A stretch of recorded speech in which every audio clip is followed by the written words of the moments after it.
Nos están escuchando en este su espacio verde.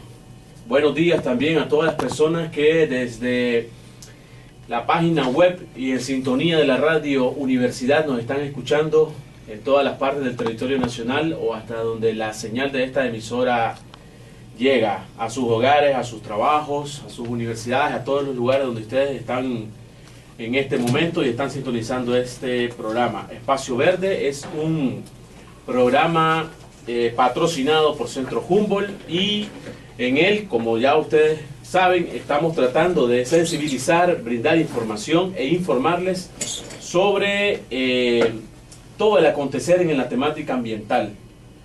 Recuerden que este es un espacio también en el que pueden hacer sus denuncias sobre problemas ambientales, problemas vinculados a riesgos, desastres, problemas de desarrollo comunitario, etcétera, que tengan a bien comentar a través del número telefónico 2278-4743 aquí en Radio Universidad.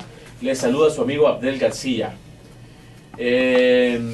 Hoy tendremos, además de las noticias cotidianas sobre las principales actividades que se dieron en la semana, vamos a estar en la entrevista central con William Montiel y Armando Ugarte. William Montiel por parte de la Mesa Nacional de Gestión de Riesgo y miembro del equipo técnico también de Centro Humboldt en la temática de reducción de riesgos de desastre, y Armando Ugarte de la Universidad de Ingeniería. Ellos nos van a estar acompañando hoy porque han habido un sinnúmero de situaciones a nivel centroamericano y a nivel mundial vinculadas a esta cuestión de los sismos.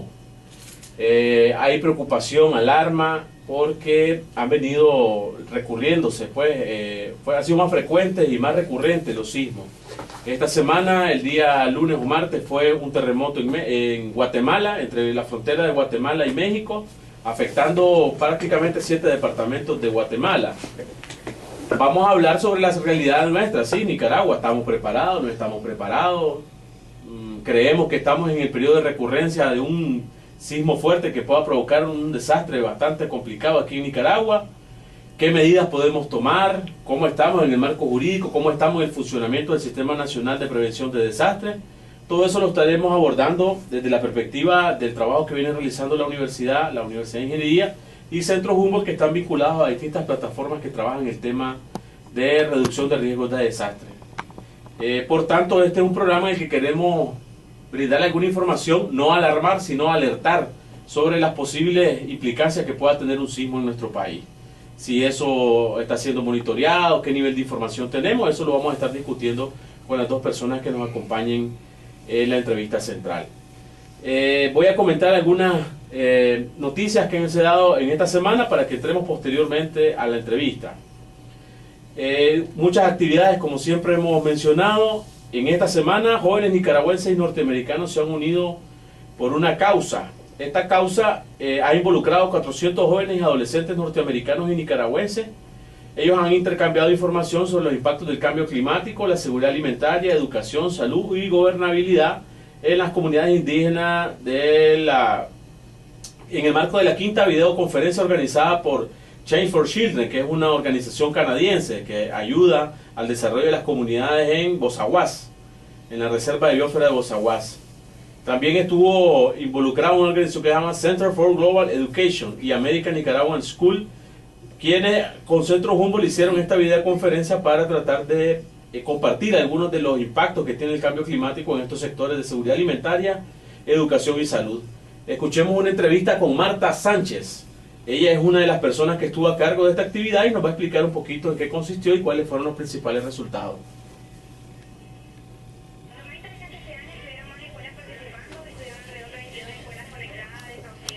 La Gobernabilidad Democrática aprobó un proyecto a Centro Humboldt. Entre 180 organizaciones propusieron proyectos orientados a la gobernabilidad democrática y la transparencia y la información sobre algunos proyectos ambientales. De esas 180 propuestas, 14 fueron aprobadas. Una de ellas está vinculada a la transparencia y rendición de cuentas en las industrias extractivas. A industrias extractivas nos referimos a la minería metálica y no metálica. Los componentes de ese proyecto los vamos a escuchar a través de la entrevista que tenemos con Iri Valle. Ella es oficial de incidencia en el tema de energía y hidrocarburos y nos va a hablar un poquito sobre qué consistiría entonces esta intervención a través de este financiamiento.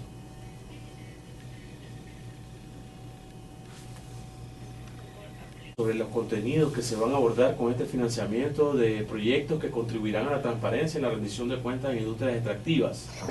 También esta semana organizaciones se capacitaron en temas de masculinidad y género a través de un aporte que desarrolla la Federación Luterana Mundial, quienes realizaron un segundo taller de masculinidad con contrapartes. Estas son con organizaciones a nivel nacional con que Federación Luterana Mundial tiene relación en el tema de gestión de riesgo. Esto orientado a fortalecer algunas capacidades de las organizaciones y sus técnicos y su personal de apoyo en temas de género y cómo aplicar el género en el momento de las intervenciones. Escuchemos a Leonel Ramos, quien estuvo participando de estos talleres y nos puede dar un poquito de información al respecto.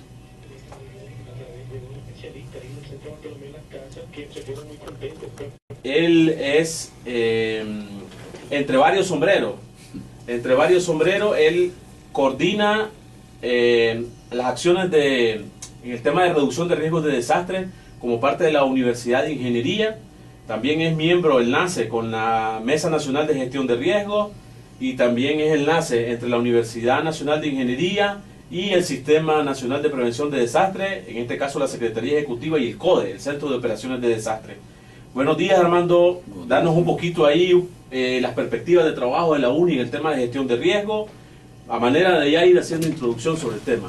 Bueno, gracias por la oportunidad. Bueno, en la UNI nosotros hemos estado colaborando desde hace ya un poco más de quizás 2 décadas, en el tema con el entonces Sistema Nacional de Defensa Civil en los 80 y hoy con el SINAPRED, pues, desde diferentes ángulos, fundamentalmente en las labores de prevención, de investigación en el tema, de tesis, etcétera, pero también en las labores de respuesta, como puedo enumerar el huracán Mitch, el maremoto del 92, el sismo de Masaya, el huracán Félix y otros que se me olvidan, pues, y que hemos estado totalmente integrados y hemos colaborado en muchas también labores de creación de la ley 337 y otros aspectos del Plan Nacional de Gestión de Riesgo, etcétera, pues. Entonces estamos plenamente activos. Es un trabajo entonces de coordinación y trabajo operativo también el que viene apoyando la UNI en el marco del SINAPRED. Yo haría 3 cosas. Primero, nosotros hacemos investigaciones y producimos información. La información la compartimos en la temática, ¿no?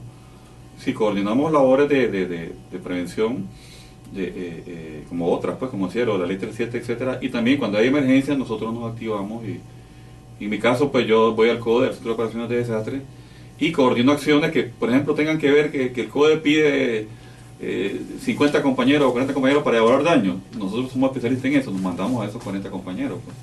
Y en ello pues hemos estado particularmente al frente de varias acciones en ese sentido. Ok, entonces, para que entremos en calor, dejo en el aire una pregunta, vamos a hacer un corte. Está temblando alrededor de Nicaragua, está temblando en Costa Rica, está temblando en Guatemala, terremoto por aquí, terremoto por allá. Y nosotros estamos, entiendo, dentro del periodo de recurrencia. El primer terremoto, 1931, el segundo, 1972, un lapso de 30 años más o menos. Ahora estamos en el 2012 al 1972, andamos por 40 años también.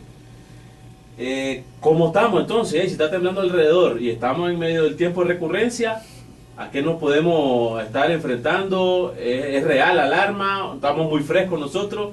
Lo respondemos al regreso del corte para que entremos en calor en el tema sobre sismos y las implicancias que pudiera tener en la población de Nicaragua. Vamos a hacer un corte, también vamos a escuchar el microreportaje que teníamos ahí para ustedes sobre un temita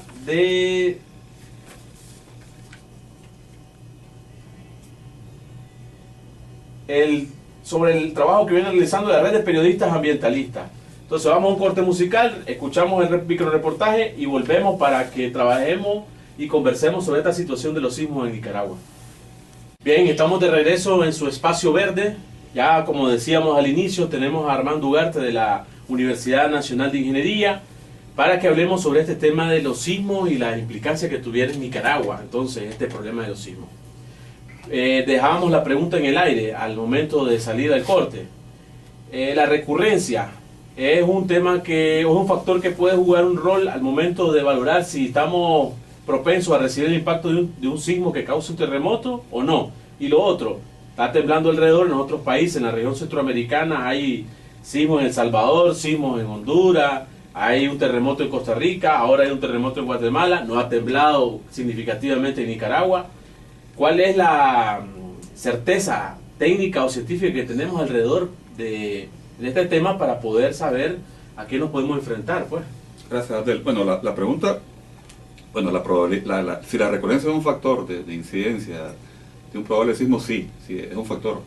Lo que aprovecho la oportunidad es para aclarar que no es cierto que como se maneja a nivel popular, que como en Managua hubo un terremoto en 1931, luego otro en el 72, y hay una diferencia de 41 años entre ellos. Entonces lo que hace la gente es 72 más 41, dice en el 2013 es el próximo sismo. Eso sí no es científico, pues. Lo que relativamente sí hay, nosotros ocupamos la probabilidad de ocurrencia, digamos, un sismo que supere determinada magnitud que debe ser investigada en 500 años, en 2500 años. Eso sí, pero es uno severo que supere una magnitud en ese periodo, pero no los 49 que se manejan. Ahora, lo que sí hay que tener claro es que y esto no se requiere ser muy experto en este tema, que vivimos en una zona sísmica. Recuerden, el mundo está en constante evolución, la materia se crea, se transforma, el mundo se está moviendo, o sea, está la última teoría, son las placas tectónicas. Está vivo el planeta, pues. Está vivo el planeta, entonces eso es totalmente normal. Es decir, que por qué se presenta ahora tan seguido que El Salvador, que Costa Rica, que Guatemala, y muchos dicen, bueno, ahora nos toca Nicaragua, a veces lo ponen casuísticamente ahora Nicaragua. No, puede ser en Managua, puede ser en cualquier parte de este país, sobre todo en la zona del Pacífico, ¿verdad? Donde está la cadena volcánica también, muchas fallas geológicas, pero no es porque hay otros factores, pues. Y lo que sí también yo aprovecho esta oportunidad para decir que, recuerden, los terremotos no son los que matan es la vulnerabilidad existente. Sí. La causa, el hombre, la antropización es la que genera los problemas, pues. La forma en que construimos, donde nos ubicamos, el uso del suelo, la falta de ordenamiento territorial, las normas de construcción. las normas de construcción. Y también, importante, pues las normas de conducta ante este tipo de fenómenos. Pues. Entonces, en ese sentido, respondo a esa primera pregunta. Y la segunda, perdón, entonces, está temblando, terremoto en Costa Rica, terremoto en Guatemala ahora, estamos sobre una misma región que está montada sobre una misma placa. Esos eventos que han habido en estos países pueden activar placas locales, pueden activarse también cosas, es probable pues que pueda haber nosotros propensos a sufrir un sismo, claro, así de esa magnitud. Claro, no, en cualquier momento se puede, recuerden que esto es así, lo que uno no puede predecir es cuándo ni dónde, pero sí se pueden determinar magnitudes, probables magnitudes con estudios de falla y de probable activación. También recuerden que obviamente estamos entre la placa Copio y Caribe, este es el proceso de subducción. Está demostrado a través de los datos estadísticos que la mayor parte de los sismos se presentan en ese choque de la placa Copio y Caribe, y que eso pues sí genera movimientos fuertes en toda la región. Pero en el caso de Nicaragua, además de esa causa, está la probable activación de fallas geológicas, que también puede generar terremotos muy fuertes, y ya se dio el caso del 72, a propósito de los 40 años después del terremoto. La falla de Ticapa fue la que generó el terremoto de aquel entonces. Y también está, colateral a ello, está la activación de la cadena volcánica, que inclusive viene de Guatemala hasta Costa Rica, pues. Pero también insisto, por mucho eso que se ha hecho a través de los años, lo importante es que, y aquí tiene mucha importancia la alcaldía, que tienen el uso del suelo y dan los permisos de construcción, en ver pues si se cumplen las normas de construcción, que a propósito, yo puedo decir y dar fe que el reglamento nuestro de construcción es bueno, es muy bueno. El problema es que no se cumple. Es que no se cumple. Pues. Y así puedo decir de otros temas, pues, relativos es decir, relacionados con el tema, pero hay una ley de ordenamiento territorial, pero falta la reglamentación. Sí. Entonces no se aplica ahorita. Pues. Ahora, y una vez aplicada, pues se requiere que las autoridades, y ahí tienen una gran responsabilidad, pues, son las que tienen que aplicar severamente, sea quien sea. Sí. El uso del suelo y las normas de construcción. Sí, porque está en juego la vida de las personas. Claro, pues. claro. Y al momento de un evento de este tipo, al no tener construcciones de calidad, eso se traduce en más gastos para la municipalidad y para el Estado, pues, para el gobierno en este caso. Porque y ahí, siempre se ha dicho que las inversiones en prevención son las mejores porque te evitan menos gastos. En el momento de una atención a una emergencia, gastas más pues los reales. Por estar subsanando un montón de situaciones que debiste haber cuidado antes, pues. Claro. Ok, lo otro, estaba consultando en la página web de INETER y veía pues en el mapa de Nicaragua 3 puntos en los que más o menos había mayor incidencia de sismo entre el 26 de agosto y el 17 de septiembre. Y los menciono en orden de aparición, donde miro más puntitos rojos sobre, digamos, reportes de sismo, ¿verdad? La zona de frente al Golfo de Fonseca me parece que era una de las más incidentes, frente al Golfo de Fonseca, por tanto Chinandega está inmediatamente colindando esa zona. La otra zona es aquí por Rivas, colindando donde fue el terremoto en Costa Rica. Sí. Y la otra zona era el lago de Managua. El lago de Managua, la península de Chiltepe, y habían 2 lugarcitos ahí más que estaban registrados. ¿Estos 3 puntos son históricamente los más activos o en este momento es que nosotros estamos presentando esta situación? Bueno, mire, partiendo de que nuestra red de sismógrafos, de acelerógrafos, pues está bastante buena, si eso es lo que refleja, y de acuerdo a lo que investigaste, Abdel, pues si yo pudiera ir a reflexionar lo siguiente. Sí, ciertamente, cuando está una zona muy activada, los especialistas en la materia deberían de medir el grado de energía liberada. Entonces, por ejemplo, yo manejo que en el sismo de Nicoya, en los ticos esperaban un fuerte terremoto, y no es el que les llegó. O sea que hace falta todavía, como un ejemplo, ¿no?, energía que liberar. Entonces ahí es probable que exista otro terremoto y que nos pueda afectar porque estamos muy cerca, ¿no? O sea que la investigación, lo que me estás diciendo es que nuestro aparataje, pues, de monitoreo de los sismos, en vez de estarme dando información sobre dónde está temblando, me debería estar calculando el nivel o el volumen de energía que está liberando la Tierra. No, a ver, me explico. No, esa es la base. Sí. Los aparatos nos dan la base. Y luego el análisis se hace en base a ese registro. Ya. Vienen los geólogos o físicos. O sea, importante el lugar y claro, importante su intensidad, entonces. Correcto. Claro. Y medir la cantidad de energía, porque eso no crea que es tan sencillo, ¿no? Pero es importante. Pero ese es un detalle importante, o sea. Pero también hay otro factor. Yo manejo información, como le digo, en el caso de Managua, aquí, como casco urbano, no ha temblado mucho. Entonces también ojo. Cuando hay un silencio sísmico, no diría que es exactamente eso lo que se está dando, pues, pero sí, recordemos el maremoto del 92. Hubo cierto periodo de tiempo que no tembló. Ahí se denominó zona de silencio sísmico. Después vino el gran terremoto, pues se llama maremoto porque el hipocentro fue en el mar, generó un sismo de 7.4. Pues. Entonces, ojo, y no se trata de alarmar, pero sí de que entiéndase a los oyentes y presentes que el aspecto primordial de este tema es conocer las causas que lo generan. Y no solamente los sismos, también los otros fenómenos, ¿verdad? Pero en el caso de los sismos es ver la causa. Sí. Para después generar, o posiblemente, y hay mecanismos, herramientas, instrumentos de modelación de escenarios que sobre esa base puede generar ciertos pronósticos, ¿verdad?, que se aproximan a la realidad. Pues. Ok, sí, correcto. Bien. Me decías también al inicio, sí, que importante saber que cómo está el comportamiento de los sismos, pero que no son los sismos los que matan. Claro. ¿Cómo estamos nosotros entonces en la comprensión de una zonificación de vulnerabilidades, qué zonas del país, qué zonas son las más propensas? Sabemos que hay una zonificación sísmica también en Nicaragua, hay un mapa de zonificación sísmica. Entonces, ¿cómo estamos también entendiendo la causa fundamental del problema, que es la vulnerabilidad? Claro. Hay un mapa de zonificación sísmica, decíamos, que está muy bueno, que está en el Reglamento Nacional de la Construcción, que está vigente a partir del 2007, en la cual es importante aquí también ratificar que la faja del Pacífico está sobre la base de ese reglamento destinada a que en cualquier ciudad del Pacífico, tiene el mismo nivel de amenaza sísmica. Amenaza. Sí. Ahora, pero puede diferenciarse el riesgo dependiendo de la vulnerabilidad. Entonces, en ese sentido, en general,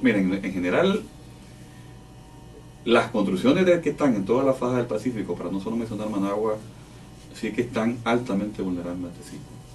Y sobre todo aquellas como Granada, Masaya, que todavía tienen condiciones de adobe y taquezal. Recordemos el sismo de Guatemala, de antier. Yo recibí un correo de un amigo guatemalteco que dice que la mayor parte de las viviendas que colapsaron fueron las de adobe y taquezal. Ellos le llaman bajareque, pues. Igual, lo que pasó en Masaya acá, en el 2000. Lo que pasó en El Salvador en el 2001. Y lo que puede pasar, y esto no es la primera vez que se dice, pues, ni quiero armar a nadie, pero en Granada, en Masaya, en León, en Chinandega, con ese tipo de construcciones. Y si nos ponemos a decir cifras, ojo, nosotros hicimos una modelación de Masaya y nosotros calculamos, no se trata de alarmar, sino que de informar para conocer y actuar inmediatamente, que aproximadamente casi el 90% de las construcciones de adobe y estaquezal de Masaya van a colapsar. Con un sismo, eso era sí, solo sí, se tratará de un sismo superficial. Por ejemplo, lo calculamos del hipocentro, o la hipótesis fue en el Castillo, en Coyotepe, ¿no? Sí. Entonces, pero bueno, eso que se va a dar, que no se va a dar, uno no puede adivinarlo, pero sí que uno tiene que hacer los pronósticos e informar a las autoridades que ya están informadas para que tomen medidas pertinentes, pues. Entonces, si me preguntara, ¿cómo estamos? ¿Preparados o no preparados? O sea, en cierto nivel, pero no lo suficientemente preparados como para resistir un sismo, pues. Y no hablo solo de Managua, todo el Pacífico. Sí. Donde están las principales concentraciones poblacionales, pues también, que eso es otro de las situaciones que puede incrementar. Entonces, en este caso, se trabaja también en la zonificación, entonces, de los lugares que pueden ser más propensos por sus condiciones de infraestructura, claro, etcétera, y sus servicios básicos, etcétera, que son esos factores de vulnerabilidad que hablamos, pues. ¿Cuáles son esas condiciones que presentan la vida cotidiana de las personas que pueden hacerlo sufrir más impacto, pues, por sus características constructivas, sus servicios, su capacidad de comprender estos temas, la información que han recibido? Esa es una de las cuestiones, pero también eso entiendo que no se trabaja mucho, pues, en términos de sensibilización y brindar este tipo de información a la población, ¿o sí? Bueno, yo diría que todavía falta, pero yo diría que hay esfuerzo del gobierno, de los ONG, de las universidades, pero todavía falta mucho, y en esto los medios de comunicación pues juegan un gran papel, pues. Esto hay que hacerlo, campañas sistemáticas, pues. Yo escuchaba en la radio que decía que ya tienes preparado tu plan de contingencia, Sí. pero tal vez eso había que hacerlo más masivamente, pues. Y no solo eso, pues, que los gobiernos, sean nacionales o locales, inviertan por ejemplo, para un terremoto, ¿qué es lo que te va a preservar la vida? Hombre, reforzar si tu casa está muy vulnerable, para eso hay que invertir. Claro. Entonces surge el problema. Pero antes dice, ¿cuánto tengo para la tortilla? Y ¿cómo voy a invertir? Pero bueno, ahí pueden jugar una serie de factores. El mismo gobierno puede cooperar, las aseguradoras, el sector privado, pues tiene mucho que decir. Sí, por ejemplo, ya se estaba haciendo algo demoliendo estos edificios viejos donde estaba bastante gente ahí también viviendo, pues prácticamente. Sí. Eso era una situación que era latente y todos la veíamos diario. Correcto. Ahora ya, digamos, se han demolido esas infraestructuras, ya no hay gente ahí, se ha reubicado, entiendo, en otros sitios donde están con acceso a viviendas ya más cómodas, pues, y con mayores facilidades. Ese tipo de cosas también habría que implicarla desde la municipalidad, porque este no es un trabajo también solo del gobierno, este es un trabajo también de la municipalidad de Managua. Vos decías anteriormente que tiene en sus manos todo esto, cuestión del control del uso del suelo urbano y rural, y por ende también aplicar todos los códigos de construcción, pero hay también capacidades limitadas en las municipalidades, porque supongo que el pueblo es demasiado grande para las pocas personas que trabajan en la municipalidad. ¿Qué mecanismos tal vez se han estudiado o se han investigado que pudieran servir para ampliar este tipo de conocimientos sobre la normativa? Los CPC, los gabinetes, cómo se pudiera, pues. Bueno, hay un esfuerzo que yo conozco del MTI, como ente del gobierno. A partir de 2007 entró vigente un reglamento, pero bueno, yo diría que a la fecha, quizás me equivoque, pero un 50-60% de los ingenieros, los que somos especialistas en eso, conocemos el reglamento. Pero hay 40 aproximadamente que no lo conocen. Ingenieros, estamos hablando de ingenieros. Sí. Ahora, se hizo también una nueva cartilla del MTI con inserción, pues, de algunos elementos del reglamento nacional, con la parte antisísmica sobre todo, pero igual, ese recién salió. COSUE comparan eso mucho con el MTI. Una cartilla interesante que se trata de que la conozca y la entienda, pues, el maestro de obra, el constructor, inclusive el que autoconstruye, pero también hace falta divulgarla. Pero también, insisto, hace falta divulgarla, pero sobre todo hace falta que las alcaldías pongan su mano estricta, firme, si no vamos a estar con esta canción todo el tiempo. Y eso es lo que mata, no es el sismo. Porque el sismo, como puede presentarse mañana, dentro de una hora, dentro de 10 minutos, puede ser dentro de 100 años, de 500. Claro, entonces la cultura que hay que formar es que aquí vivir bajo la teoría, digamos, presente, ¿no? hay que aprender a convivir con el riesgo. El riesgo ya está. El riesgo preexistente ya está, pues. Sí. No vamos a cambiar, pues, y cambiar el mundo. Pues, no vamos a levantar la placa y no, nos vamos a ir no. todo encima. Entonces, con eso hay que aprender a convivir y con los factores que hemos estado mencionando, pues, contribuiríamos a, por lo menos, a reducir nuestra vulnerabilidad. Y ese es también el kit del asunto. Y que también tiene que ver con la forma en cómo pensamos las cosas, También. cómo hacemos las cosas y cómo estamos tratando de informarle a otras personas también de cómo tienen que actuar. Ya yendo, digamos, precisamente al hogar. Por ejemplo, conozco algunas personas que reacciones de distinta naturaleza en el momento de un sismo, ¿ah? Reacciones de distinta naturaleza, pero una vez que ya dejó de temblar y nos pasó el susto, ya se nos olvida, tenemos esa memoria corta al momento de que nos ocurren ciertas emergencias o ciertas situaciones adversas, pues. Pero no tenemos esa costumbre, por ejemplo, de ir a evaluar la infraestructura de nuestra casa, si quedó débil, si se agrieció algo, si se rompió algo, si algo está flojo. No tenemos esa costumbre también. No le orientamos a la población de que revise después de un sismo la infraestructura, el techo. ¿Cómo ves esa parte? Igual hay un esfuerzo de incidir, de llegar con los planes desde el plan nacional, departamental, etcétera, ¿no? Regional, municipal, local, hasta la familia. Hay esfuerzo en ese sentido también, pero igual, eso que decía es importante. Después de un sismo es importante ir a revisar la vivienda, a ver si hubo algún hundimiento, alguna grieta, y estar en ese proceso constante de revisión. Pero también igual, no quedar con la revisión. Si es grave la cosa, llame a un ingeniero, pues, y que le brinde las medidas de recomendaciones pertinentes. En términos estructurales, ustedes que son ingenieros, ¿qué tipo de indicadores en nuestras casas nosotros podemos identificar? Por ejemplo, yo he ido a una vivienda y he visto, por ejemplo, grietas diagonales, pues casi de esquina a esquina de la pared. Sí. Hay otras que se dan sobre lo que uno conoce que es la estructura de hierro, pues hay otros que son descascaramientos, cosas así. ¿Qué información se le puede dar a la gente para que sepa identificar cuáles son ese tipo de fisura que puede presentar una vivienda que necesitan realmente atenderse con urgencia? Fíjate que es interesante, yo les comparto en otro momento en conferencia o como cualquier medio que sea. Hace como 15 días yo capacité a un grupo de 60 compañeros estudiantes de cuarto y quinto año de Ingeniería Civil y Arquitectura de la UNI, porque estamos conformando para que formen una brigada de evaluación de daños y que actúen en un simulacro en la UNI que vamos a tener el viernes 14 de diciembre de este año, ¿no? Entonces, casualmente, uno de los aspectos que yo logré perfeccionar es eso. Yo tengo una tabla con esa misma pregunta relativa a esto. Las grietas que son estructurales, las no estructurales, las que son sencillas y cuál es su posible solución. Pues, una económica y otra, dependiendo de la gravedad, pues hacia el costo, ¿verdad? Pero casualmente, aprovechando la pregunta, y la puedo compartir en algún momento, ¿verdad? Y lo voy a compartir en una de mis próximas conferencias que me han invitado al CIGE o a la misma UNI.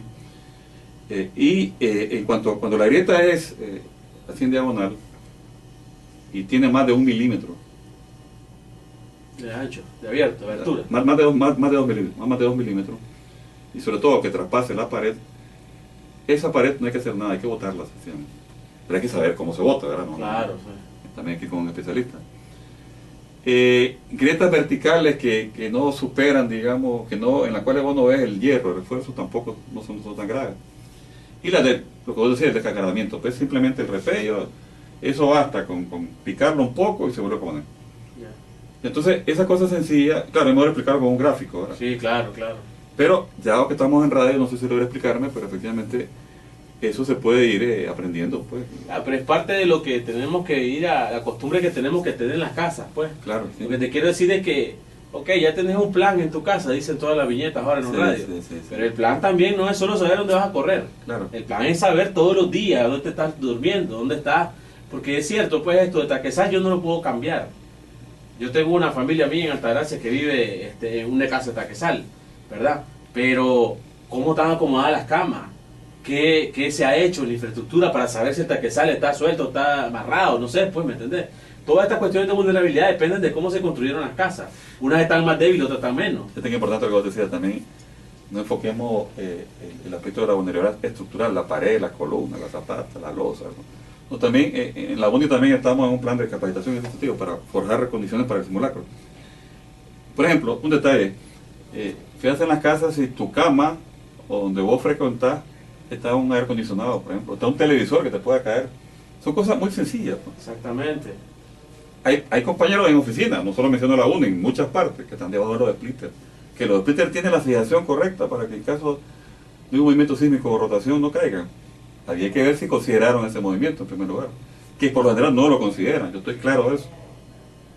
Porque yo hice un estudio de vulnerabilidad no estructural en hospitales y yo sé que no consideran la carga sísmica en los elementos de fijación de aire acondicionado, de splitter, etcétera, ¿no? Y que llevan energía, pues, y que te pueden provocar otros problemas. No solo, ahí te puede incendio, pues imagínate que le cae un splitter a una persona, la mata. Eso mismo, eso. Entonces no es solo la infraestructura, sino los muebles, los mobiliarios que hay también. Las puertas, si giran hacia adentro o hacia afuera, eso es algo elemental. Exactamente, entonces esto es lo que yo quería abordar, pues que en las casas también es la forma de cómo estamos habitando la casa de nosotros, pues. No es solo si la pared me puede caer encima, sino es también conocer cómo estoy acomodado en mi casa, si tengo facilidades para irme a un lugar seguro, identificar también dentro de la casa si el baño es seguro, si debajo del arco de la puerta es seguro, si debajo de un mueble es seguro, qué es lo seguro, pues, para la gente, porque ya sabemos que esas cuestiones no las podemos cambiar, pero sí dependen del nivel de información que tengamos y de conocimiento del entorno donde estamos viviendo, pues todos nosotros. Entonces a eso me refería un poquito. Entiendo también que entonces se va a hacer un conversatorio la próxima semana. Sí. Sobre los 40 años, Managua, 40 años después del terremoto. ¿En qué consistiría esa actividad? ¿Qué es lo que se va a abordar? Bueno, ahí como Mesa Nacional de Gestión de Riesgo, la UNI inserto dentro de ella, vamos a colaborar con el CIGEO, va a ser en el CIGEO. Sí. Ahí el CIGEO entiendo que hay 2 charlas que van a ser muy interesantes porque van a presentar los últimos estudios que han hecho sobre algunas fallas geológicas como la de Nejapa, por ejemplo. La falla de Nejapa es una falla bastante grande, sobre la cual entiendo que es el CIGEO el que la está estudiando, no es INITER, es el CIGEO. Entonces va a presentar un poco los últimos resultados. Hubo otro tipo, no sé si en la falla Cofradía también hay un doctorado, un compañero de ahí del CIGEO que sacó un doctorado, y no sé si va a hablar de ello, pero sí, lo interesante es que el CIGEO va a presentar ese tipo de estudios últimos que va a generar nueva información o divulgar nueva información, y en el caso nuestro como ONI vamos a presentar un escenario de riesgo sísmico que modelamos para Managua. Sí. De ahí, sin tratar de adivinar ni alarmar, pero sí hay un pronóstico de probables daños con determinado porcentaje en viviendas de mampostería reforzada, confinada, que son las más comunes en Managua, y otros también pues de madera, de acero. Y entiendo que también va a haber algo de una charla que tenga que ver con el avance en cuanto a las metas propuestas por el marco de acción de Yogo. Sí. Uno de la Mesa Nacional de Gestión de Riesgo, pues, aparte de mi persona. Pues. Yo voy a impartir la escenario de riesgo sísmico y el CIGEO, por la que mencionaba. Pues. Esto es interesante porque, pues como decíamos, estamos en la era del conocimiento, de la información, y entre más conocemos, mejores elementos tenemos para incidir en reducir la vulnerabilidad y por ende reducir las pérdidas de vidas humanas. Conforme a este problema de los sismos en Nicaragua, ¿cómo estamos en un nivel que pudiéramos valorar el término de investigación realmente sobre este tema? ¿Estamos empezando a conocerlo? ¿Tenemos información suficiente? ¿O son esfuerzos aislados los que hay sobre conocer esta información realmente técnica y científicamente? ¿Ah? No es lo que se maneja en la calle, de que tiembla allá, va a temblar aquí, cosas que se van especulando, pues. Es interesante la pregunta. Yo diría que obviamente nos hace falta mucho que investigar sobre el tema, pues, pero ya hay, por lo menos yo diría que lo positivo es que ya estamos un grupo de investigadores yo diría de la UNI, de la UNAM, del CIGEO, y del mismo INITER, pues, que tenemos expertida en ese tema y que estamos interesados, entusiasmados en conocer más las causas. Pues. Por ejemplo, a raíz de esta crisis de Salvador, Costa Rica y demás, y el volcán San Cristóbal y todas estas cosas, han venido una serie de expertos de Cuba, y yo realmente no manejo todavía el resultado de ello. Pues. Seguramente lo van a dar a conocer en los próximos días, y por lo menos creo que como política de investigación, digamos, en esas 3 instituciones que mencioné, la UNI, la UNAM, CIGEO e INITER, sí está instituida, pues está el grupo de investigadores. Pues. Ahora, ¿que hace falta más que investigar? Sí, claro. Irán un factor importantísimo va a ser que INITER nos dote de los datos de registro, de control y de monitoreo de los sismos que se han producido. Si la red está buena, pues vamos a tener datos muy buenos para poder hacer los análisis correspondientes. Y vas a tener los ingredientes. Claro, sin para eso no. hacer una buena comida. Porque esa es la base científica. Lo otro, cualquier cosa es mera especulación. Llegó un compañero que no digo el nombre, pues por razones obvias, y nos dijo que él dice que creo que el 13 de diciembre va a haber un terremoto aquí en este país. Hombre, me dijeron, yo no lo escuché porque yo lo hubiera debatido, decirme, ¿y qué te vas a para decir esto? ¿Cuál es el mensaje de aquí? Que no le crean a nadie que anda diciendo que va a ser tal día, mentira, ni menos en tal parte. De repente la pega. Pero eso es mera casualidad, pues. No hay elementos científicos hasta la fecha, porque Sí. se lo harán dentro de Ni los países industrializados y ricos del Ni mundo los tienen japoneses, esos sistemas que monitoreen el sismo. Lo que sí que estamos en un país con alta amenaza sísmica, con alta vulnerabilidad sísmica y por ende en una ciudad, en el caso de Managua, con alto riesgo sísmico. Sí. Esa es la realidad. Bien. Ya acá para finalizar, porque ya casi estamos cerrando, ¿a dónde podemos accesar con toda esa información que hay? Porque si nosotros queremos, digamos, argumentar cosas con las municipalidades, con las comunidades, queremos trabajar sobre todas estas cartillas, estas cuestiones que nos puedan dar mayores elementos para poderlos traducir y llevárselos a las comunidades para que ellos también lo conozcan. ¿Dónde hay, digamos, todos estos estudios? ¿Dónde se puede acceder? ¿En la uni, en CIGEO? ¿Cómo se divulga todo Sí, esto? nosotros somos universidades públicas, así como el Centro Humboldt también comparte todo así, en la universidad igual, hay páginas web, hay Sí. que cualquier persona que tenga interés en la misma charla que damos, ahí se deja la presentación y cualquiera lo puede copiar, ¿no? Claro, lo que pasa es que también una cosa es que acceda a la información científica a un grupo de ingenieros o demás, o expertos en el tema, y entiendo la pregunta en el sentido de cómo hacerla llegar a las comunidades, que ese es el kit del asunto, y en qué lenguaje. Entonces, sobre eso sí tenemos que trabajar bastante. Sobre eso sí tenemos que trabajar. Y yo te mencionaba así fuera de... ¿Qué es vaguadas? Sí.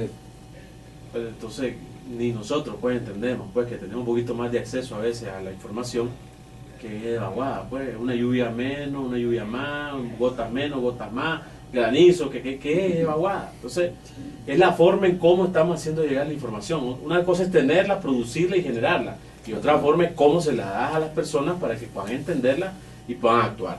Un mensaje para terminar, Armando, además de invitar pues y reiterar la invitación al conversatorio sobre los 40 años después del terremoto. La fecha importante que sea, ¿no? No sé. El 15, ¿no?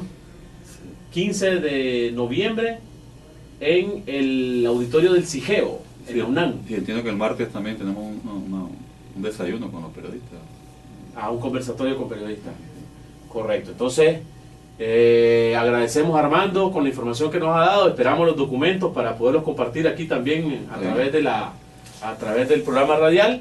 Vamos a irnos con el reportaje sobre escuela segura a propósito de este tema, porque también otra de las cuestiones que te quería mencionar es quién hace esas evaluaciones de la infraestructura en los hospitales, en las escuelas, porque también este terremoto te puede agarrar cuando estén los alumnos ahí.